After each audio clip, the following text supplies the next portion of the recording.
Il y a des militants à l'IFDG qui sont inamovibles. Nous sommes militants à vie. Tant que le parti vit, nous vivons. Même si le parti nuit à un autre nom, nous avons une conviction. Nous avons une ligne de conduite. Nous croyons aux idéaux que prône notre président. Alors, vous dites que c'est le plus grand parti. Le parti FDG, c'est le plus grand parti en Guinée. Et on observe qu'il y a beaucoup qui quittent le parti pour aller rejoindre le pouvoir. Comment comprenez-vous cela? Est-ce qu'il n'y a pas un souci à l'interne qui pousse ces gens-là de quitter le parti et puis aller ailleurs? Aucun souci. Nous n'avons aucun souci dans notre parti. Nous sommes sereins et nous sommes convaincus que notre président, le président El Hadj Cellou Dalein Diallo, va prendre le pouvoir en Guinée. Alors, vous partez dans le sens de la démocratie, mais beaucoup estiment que si les Ousmane Gawal, les Ismaël Condé ont quitté le parti, c'est parce qu'ils estiment que ce n'est pas de la démocratie qui est appliquée dans le parti. Et dès qu'on s'oppose au président, Cellou Dalein Diallo, c'est la dictature. Il faut exclure la personne. Que répondez-vous? Je m'inscris en faux. Moi, je commence par le dernier, Ismaël Condé. Ismaël Condé n'a jamais appartenu à 100%. Ismaël Condé, vous dites, hein, c'est pas le blogueur là, mais M. Ousmane Gawal. Depuis tout le temps, il a visé la tête de l'IFDG. Et il ne peut pas avoir la direction de l'IFDG. Il n'y a pas de bicéphalisme. Il ne peut pas avoir la direction de l'IFDG si le président c'est le. Donc il faut qu'il abatte le président c'est pour que lui. Mais il ne peut pas abattre parce qu'il est solidement ancré. Bonjour. Bonjour monsieur. Je m'appelle Diallo Mouktar à l'état civil et la communauté m'appelle Diallo Assurance parce que je suis assureur de profession. Et je suis membre fondateur de l'IFDG Côte d'Ivoire, animateur et secrétaire général de la section IFDG de la région de Go-Gagnoa. Ravi de vous rencontrer. On va parler politique. Merci. À votre disposition. Dites-nous aujourd'hui, en gros, comment vous voyez, peut-être dans le parti ou dans votre vision personnelle, comment vous voyez l'actualité politique guinéenne? L'actualité politique guinéenne, j'en ai un regard mitigé, une appréciation mitigée. Moi, je ne suis pas du genre alarmiste. Il y a des côtés positifs, il y en a de négatifs, comme toute œuvre humaine. Le côté positif qu'il y a dans cette situation actuelle, c'est l'espoir que les discours des politiciens guinéens actuels nous diffusent. Ils nous diffusent des messages d'espoir. Alors, de l'autre côté, le regret que j'ai, c'est le fait que nos politiciens ne respectent pas leur langage. Ils ne respectent pas leur engagement. Ils ne respectent pas la parole donnée. La différence entre l'homme et l'animal, c'est la parole donnée. Quand l'homme donne une parole, j'estime qu'il aurait réfléchi plusieurs fois avant de donner cette parole, avant de s'engager. Si cela n'est pas, alors cet homme-là cesse d'être appelé homme. J'ai dit entre parenthèses, homme avec conscience, avec dignité. Parce que si vous ne respectez pas votre parole, je ne vois pas qu'est-ce qu'on pourrait respecter de vous. C'est inscrit quelque part que, au départ, il y avait la parole. Ça veut dire que c'est la parole qui fut le premier objet que Dieu ait créé. C'est la parole qui a tout engendré. Et aujourd'hui, si on ne respecte pas cette parole-là, c'est qu'on ne respecte pas la parole de Dieu. Alors, aujourd'hui, vous pensez que le gouvernement actuel n'a pas respecté son engagement vis-à-vis de la société guinéenne, de la population? Messieurs, nous avons tous vu au départ que le président, notre président, parce que c'est le président de notre pays, notre président actuel, quand il prêtait serment, il a juré sur la Bible et sur le Coran qu'il va respecter la charte. Cette charte qu'il a signée, qu'il a participé à la rédaction de la charte de la transition. Cette charte contenait des parties très essentielles et très appréciables. C'est ce qui fait que notre parti, l'IFDG, qui est aujourd'hui le plus grand parti, en tout cas animé de Guinée, a applaudi. Moi en premier. Notre président a pris son bâton de pèlerin, il a parcouru toute l'Afrique, il est allé jusqu'à l'ONU pour défendre cette transition-là. Cela, c'est par rapport aux points qui étaient énumérés dans notre charte, dans la charte de la transition. Et entre autres points positifs qui étaient prévus dans cette charte, c'était que la justice serait la boussole de cette transition. Et deuxièmement, on ne répéterait pas les erreurs passées. Troisièmement, que le président actuel, le président de la République actuelle, ni lui, ni aucun membre de son gouvernement, ni les membres du CNT ne seraient candidats à aucune des élections. Mais de vous à moi, aujourd'hui, aucun de ces points n'est respecté. Vous dites que le parti FDG, c'est le plus grand parti en Guinée, et on observe qu'il y a beaucoup qui quittent le parti pour aller rejoindre le pouvoir. Comment comprenez-vous cela? Est-ce qu'il n'y a pas un souci à l'interne qui pousse ces gens-là de quitter le parti et puis aller ailleurs? Aucun souci. Nous n'avons aucun souci dans notre parti. Nous sommes sereins et nous sommes convaincus que notre président, le président El Hadj Cellou Dalein Diallo, va prendre le pouvoir en Guinée. Nous en sommes sûrs. Nous avons des convictions. Nous ne sommes pas des militants de circonstance. Nous ne sommes pas des militants provisoires. Nous militons à l'IFDG par conviction.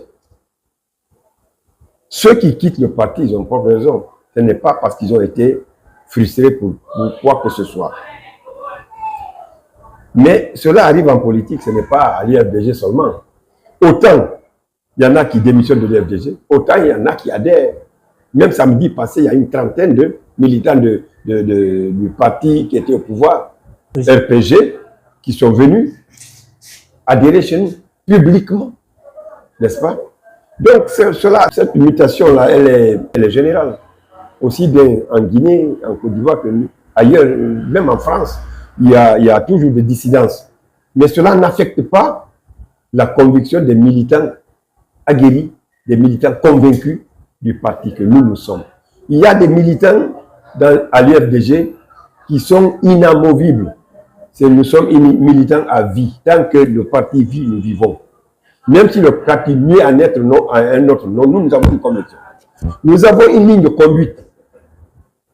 Nous croyons aux idéaux que prône notre président, qui sont inscrits dans la charte de notre pays. Et notre nom le stipule. Union des forces démocratiques. Nous sommes démocrates. Tout ce qui va dans le sens de la démocratie et tout ce qui engendre la démocratie, ça nous intéresse. Alors, vous partez dans le sens de la démocratie, mais beaucoup estiment que si les Ousmane Gawal, les Ismaël Condé ont quitté le parti, c'est parce qu'ils estiment que ce n'est pas de la démocratie qui est appliquée dans le parti. Et dès qu'on s'oppose au président, Cellou Dalein Diallo, et c'est la dictature, il faut exclure la personne. Que répondez-vous? Je m'inscris en faux. Moi, je commence par le dernier, Ismaël Condé. Ismaël Condé n'a jamais appartenu à 100%. Ismaël Condé, vous dites, hein, c'est pas le blogueur là. C'est l'ancien maire de Matam. Ah, l'ancien maire de... Bon. Je dis que ceux qui quittent là, ils n'ont pas de conviction. Moi, je vous dis tout de suite. Monsieur Ousmane Gawal, vous conviendrez avec moi, et comme beaucoup d'autres sont convaincus de ça, que c'est grâce à l'UFDG qu'il a été en tout cas populaire. Je ne dis pas qu'il a sorti du trou, parce qu'il existait déjà. Mais c'est tout comme. Par rapport à la frustration de certains quand on critique le président, moi je pense qu'il ne faut pas faire des critiques acerbes. Il faut faire des critiques positives. N'est-ce pas? Quand vous critiquez un comportement, un fait, à l'opposé, il faut apporter une solution par rapport à ça. Mais ne critiquez pas pour critiquer. Pour déstabiliser. Pour déstabiliser. Vous critiquez pour déstabiliser, c'est de la simple calomnie. Monsieur Ousmane Gawal, que je respecte beaucoup, moi je l'ai reçu chez moi, ici, à Gagnoua, devant tout le monde. On a partagé le repas ensemble. Je ne rentre pas trop dans les détails. Il a apprécié dans le temps, le contexte était bien préparé, il a apprécié notre comportement, notre attitude. Mais M. Ousmane Gawal, depuis tout le temps, il a visé la tête de l'IFDG. Et il ne peut pas avoir la direction de l'IFDG. Il n'y a pas de bicéphalisme. Il ne peut pas avoir la direction de l'IFDG si le président c'est lui. Donc il faut qu'il abatte le président c'est lui pour que lui. Mais il ne peut pas abattre le président parce qu'il est solidement ancré. Je vous mets au défi. Vous êtes à Abidjan, vous me l'avez dit tout à l'heure. Je vais organiser un meeting ici, je vais vous inviter. Vous payez tous les frais, vous allez venir là. Vous allez voir l'essence même de l'IFDG. Peut-être que vous ne maîtrisez pas. Nous sommes inamovibles, je le répéterai tout le temps. Parce que nous avons des militants convaincus qui croient en ce qu'on leur dit. Qui croient aux idéaux du parti. À la politique de gouvernement du parti. N'est-ce pas? Il y a une feuille de route. Il y a une feuille de route qui est là, qui avantage tout le monde. Monsieur Cellou Dalein Diallo est président de la République de Guinée. Il y aura la démocratie. La démocratie s'entend. Toutes les institutions seront installées. Toutes les institutions seront respectées. C'est quoi? Il y aura le partage de pouvoir. Il y a le législatif. Il y a le gouvernement qui est là pour appliquer ce qui aura été légiféré. Mais il y a la justice. Ces pouvoirs-là, c'est des pouvoirs indépendants. Et il y a la presse. Il faut laisser la presse faire son travail. Faire son travail. Évidemment, avec une ligne de conduite commune à tout le monde. N'est-ce pas? Nous ne sommes pas contre les critiques. Je disais tantôt que nous sommes contre les critiques acerbes. Il y a un phénomène qui s'empare de nous, Guinéens. C'est l'insolence. Nous sommes devenus extrêmement insolents, particulièrement sur les réseaux sociaux. Je ne peux pas critiquer votre action sans vous insulter. Quand vous pénétrez dans votre dignité, ce n'est pas de la politique. Ce n'est pas de la politique. C'est du dénigrement. Et nous avons tendance presque tous à y aller. Alors, à ce niveau, vous pensez qu'il faut une rééducation des militants? Qu'est-ce qu'il faut pour changer la donne? Il faut abandonner cet esprit de mamaya qui a toujours existé chez nous depuis l'indépendance jusqu'à nos jours. Vous savez, nous avons eu l'indépendance en Guinée il y a 66 ans cette année. 66 ans. 66 ans de mamaya. Quand nous avons eu l'indépendance en Guinée, nous avons passé 6 mois, peut-être que vous n'étiez pas nés. Nous avons passé 6 mois à danser indépendance, indépendance, indépendance. Sans arrêt. Et c'est ce qui continue jusqu'à aujourd'hui. Le seul stade que M. Alpha Condé a construit en Guinée, c'est le stade de la Mamaya de Kankan, où on doit faire la Mamaya. C'est le nom, hein, il dit c'est Mamaya. Oui, mais la culture fait aussi partie de... La culture, elle existe partout. Ok. La culture, elle existe partout. Un peuple sans culture n'existe pas. Je suis d'accord avec vous. Est-ce que vous comprenez? Il y a la culture, il y a au temps du président Sékou Touré, chaque année, il y avait ce qu'on appelle festival national. Le festival national consistait à mobiliser le type de culture de chaque région pour montrer à la nation et au monde entier que la Guinée produit comme manifestation culturelle. Il y avait des orchestres privés, il y avait des orchestres nationaux. Mais tout ce était bien organisé, bien agencé. N'est-ce pas? Les orchestres nationaux, les membres des orchestres nationaux étaient payés comme des fonctionnaires. Les footballeurs étaient payés comme des fonctionnaires. N'est-ce pas? Les footballeurs, en ce moment, quand on disait à une équipe que tu rencontres le Sili national, ou bien le Afia Football Club, eh bien, mon ami, il fallait attacher la ceinture. Parce que c'était des gens qui jouaient pour le drapeau, non pour les sous. Aujourd'hui, tout le monde fait la politique du ventre. Aussi bien les sportifs. On manque de patriotisme. Oui, dans un sens. Ne généralisons pas. Ok. Il y a beaucoup qui manquent de patriotisme, mais il y a des patriotes. Je vous dis, monsieur El Hadji Cellou Dalein Diallo est un patriote typique, atypique et exemplaire. Qui est mal compris? Très mal compris. Il est mal compris. On jette l'opprobre sur sa communauté et lui-même. C'est le dada des Guinéens, c'est l'habitude, c'est notre habitude. Ça veut dire quoi? Quand je n'aime pas ta tête, je jette tout le discrédit sur toi. Je dis ce que tu fais, ce que tu ne fais pas. En tout cas, monsieur, nous, à l'UFDG, nous sommes convaincus que Cellou Dalein Diallo sera président de la République de Guinée. Pour être président, il faut d'abord être dans le pays. Et on estime qu'il est ailleurs, il ne revient pas. Et d'ailleurs, c'est pourquoi CNRD commence à gagner du terrain. À quand son retour? En tant qu'opportun, il sera là. Compte tenu de tout ce qui se passe en ce moment en Guinée, vous conviendrez avec moi que l'atmosphère ne s'y apprête pas. Le comportement des uns et des autres, en tout cas les gouvernants actuels, ne rassure pas. Ne rassure pas. La justice ne rassure pas. La police, la gendarmerie ne rassure pas. Encore moins les forces de défense et de sécurité, on appelle là-bas les forces spéciales. Vous conviendrez avec moi que ces enlèvements-là qui se passent aujourd'hui en Guinée. Habib Marouane, Fonike Mangué, Biloba, entre autres. Entre autres. Mais moi, ces enlèvements avec torture, avec assassinat, avec disparition totale, je ne comprends pas. Le pays est gouverné ou pas? Et encore que le pays est gouverné par des militaires. J'entends des militaires, il y a l'armée, il y a la police, il y a la gendarmerie, il y a les eaux, il y a la marine, il y a tout. Alors il y a tous ces enlèvements en Guinée aujourd'hui. Il n'y a aucune enquête qui aboutit. Est-ce que l'enquête est ouverte? C'est la question qu'on se pose. Alors ces services de renseignement guinéens, où ils sont? Ils font quoi? On enlève des citoyens, il y en a de riches, il y en a de pauvres. On enlève nos grands intellectuels. On enlève tous ceux qui sont capables de dire quelque chose. On les assassine.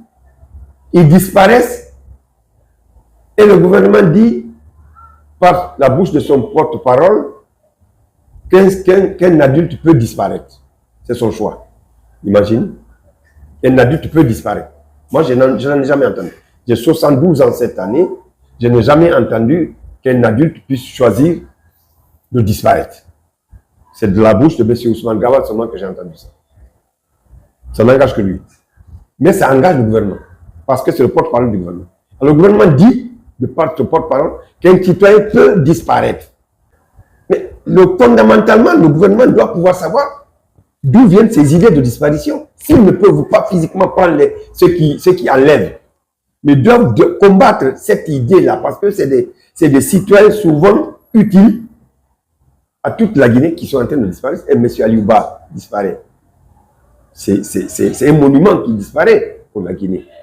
Il était bien capable de faire quelque chose pour la Guinée. Aujourd'hui, là, il est anéanti pour 2 ans. Notre boussole, là, a perdu le nord. Notre boussole, la boussole des militaires, là, a complètement perdu le nord. Ça veut dire qu'elle a cessé d'être boussole. Ceux qui suivent cette boussole-là, au lieu d'aller à l'est, ils iront peut-être au sud, mais pas au nord. Alors, autant de problèmes que vous avez évoqués, qu'on a évoqués ensemble, mais qu'est-ce qu'il faut pour changer ça? Dans le parti, qu'est-ce que vous faites pour changer la donne? Parce que d'autres estiment que Aliouba, lui, il risque. C'est parce qu'il a risqué, c'est pourquoi il s'est retrouvé en prison. Mais c'est nous, il n'arrive pas à assumer, à s'assumer. Monsieur, moi je vais vous rétorquer que commandant militaire n'est pas un pouvoir. Okay.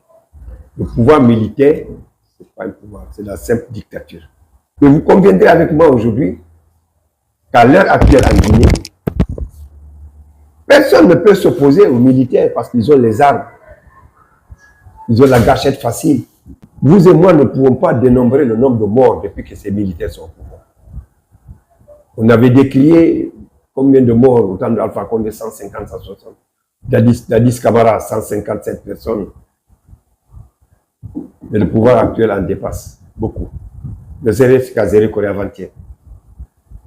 On dénombre 140 personnes en une matinée. Une seule matinée. Et les autres 60, 70 par là. Et les 300 militaires qui ont été tués le jour du coup d'État. On n'en parle pas. Ces veuves-là, ces orphelins-là, on n'en parle pas. Donc, il faut être intelligent. Le contexte actuel en Guinée est difficile. Tous ceux qui ont tenté de braver ça ou de dénoncer ça, soit sont kidnappés, disparus, torturés, tués ou emprisonnés. Ali Ouba, Dieu me lui, il a eu la chance. Il n'est qu'en prison. Mais le monsieur qu'on a torturé avant-hier, cassé son bras, le ligoté Abdoul Sako, comme un porc, monsieur Sako, le frapper jusqu'à il a perdu connaissance, puis le jeter au bord de la route. Pourquoi? Parce qu'il a dénoncé. Il n'a jamais tué quelqu'un en Guinée. Il n'a jamais insulté quelqu'un. Il n'a jamais frappé, il n'a jamais volé. Il a juste dénoncé. Et on ne dénonce pas. Donc je suis là. On est dans un pays où le pouvoir fait ce qu'il veut, ce qui lui plaît. Personne ne peut dire arrêtez ça. Mais c'est grave. Dans un pays, il faut une opposition. L'opposition fait son travail. Le travail de l'opposition, c'est de dénoncer. Nous, à l'UFDG, on dénonce. On n'a jamais pris une arme contre quelqu'un. Jamais. Même pas l'aspect. On n'a pas d'arme. Ceux qui disent, vous êtes faibles parce que vous ne pouvez pas braver. On ne brave personne. Nous dénonçons. Nous voulons que chacun respecte sa parole. Je reviendrai là-dessus 1000 fois, je n'en finirai pas. Il faudrait que chacun de nous respecte sa parole. Nous sommes des politiciens pacifiques. Nous sommes des démocrates. Nous sommes des démocrates. On n'est pas violents. D'accord. Voilà. D'accord. Alors, nous tendons vers la fin. Peut-être que vous avez un message que je ne vous ai pas demandé ou sur un pan que vous voulez aborder, mais je ne vous ai pas demandé. Donc, vous avez le libre choix de parler d'un thème qui vous passionne. Je remercie Guinée Matin. Je profite de votre micro là. Vous remercier, féliciter. Excusez-moi, je reviens sur mon parti. Tous les militants, militantes et sympathisants de l'IFDG, aussi bien en Côte d'Ivoire qu'à travers le monde. Je les exhorte, je les encourage, je leur demande de prendre courage. Nelson Mandela a fait 28 ans de prison. Alpha Condé a combattu près de 40 ans. Et ils ont tous fini par être au pouvoir. Notre président, El Hadj Cellou Dalein Diallo, est un homme charismatique, mondialement reconnu, internationalement approuvé. Je ne vois pas à l'heure actuelle un politicien guinéen mieux que lui pour diriger notre pays. Je demande à tous les Guinéens, de quelque bord qu'ils soient, d'adhérer à notre parti, d'adhérer aux idées de l'IFDG et de quitter la mamaya. Ça ne nous arrange pas. 66 ans de mamaya, on n'est pas avancé. Je demande toujours à tous les Guinéens de s'unir, de concrétiser ce dicton qui dit toujours que Guinée est une famille, Guinée est une famille. Concrétisons ça. Ne restons pas sur l'adage, sur la parole. Concrétisons. J'ai dit toujours, il faut respecter la parole donnée. Si on dit Guinée est une famille, soyons une famille. Je vous remercie. Merci beaucoup. Merci beaucoup.